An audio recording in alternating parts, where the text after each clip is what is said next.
এরে আল্লাহর বান্দা, কোরআন শরীফ পড়ো, নিজে শিখো নাই, আল্লাহর কাছে তৌফিক চাও। আল্লাহ, নিজে পড়া শিখি নাই, আমার সন্তানের পড়া শিখানোর তৌফিক দাও।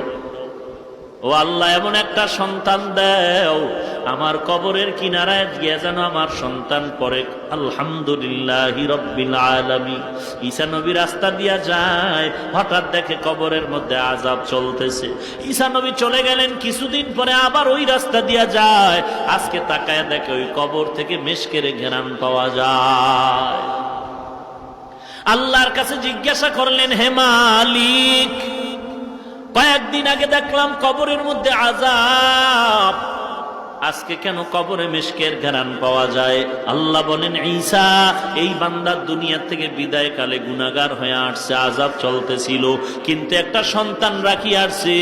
মা সন্তানটারে মাদ্রাসা